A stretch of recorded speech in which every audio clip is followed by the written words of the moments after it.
Hi team, Coach Alexa here. I recently posted a video about the benefits of doing your long and easy training runs gently enough. Big mistake a lot of people make is running them a little bit too quick, and so missing out on some of the endurance training benefits and the adaptations that your body makes to burn body fat predominantly as fuel. So for tips on the kind of hows and whys of running your long runs gently enough in that right training zone, look back through my video feed.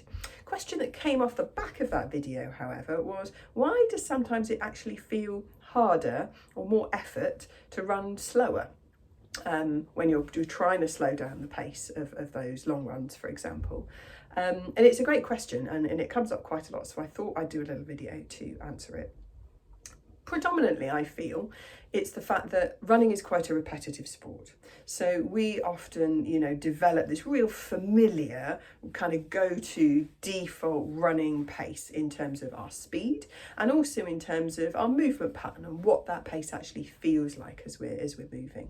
So when we're trying to change it, particularly when we're trying to slow it down a little, things change. Our perception of pace changes, the speed at which the countryside or the road is moving past us, and also potentially the way we're actually running just changes slightly and it feels unfamiliar. And what's unfamiliar often just feels a little bit more different, a little bit more challenging because our brain's having to think about it. Whereas your previous default pace, your brain wasn't having to think about. So sometimes what is physically easier because you're going a bit more gently doesn't feel mentally easier just because you're having to concentrate on it a bit more and it's not that familiar autopilot mode.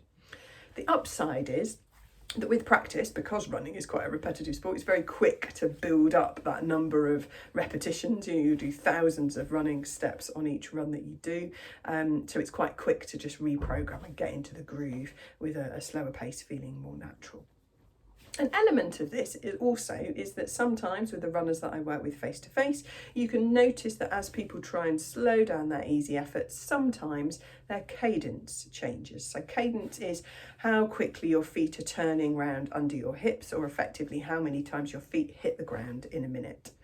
So sometimes what happens is that as people try and run more gently, they don't just slow the pace down, they also slow down the rate at which their feet are turning under their hips. So if that change is quite dramatic, it might feel a little bit more different, a little bit more awkward, as it were, or harder work to run slower. You don't have to slow your cadence down when you slow your pace down, however. So have a think about it in terms of the gears on a bicycle. To cycle quite efficiently, you really want those legs to be turning over at pretty much the same rate or cadence the whole time, but you use the gears to speed up and slow down. So if you're going up a hill, you'll be going quite a bit slower on the bike, but you want the legs to be still turning around at a nice efficient rate. You wouldn't want to be really slowing down the legs because it actually takes a lot more effort then from a muscular point of view. And it's similar in running. We tend to naturally, or some of us tend to naturally, drop that cadence a bit when we go slow, but actually we don't need to, and it may even be slightly less efficient for us. So you can use perhaps a metronome if you feel that this is an issue for you. If you've looked at your stats on your Garmin and you've seen that cadence drops when you're running slower, you can, for example, use a metronome just to remind you to keep that cadence up. And it takes a bit of practice, but keeping the cadence on your normal average, but slowing that pace down absolutely can be done. Just takes a little bit of concentration. So hope that's useful. And enjoy those nice, gentle, easy long runs to get the most out of your endurance training.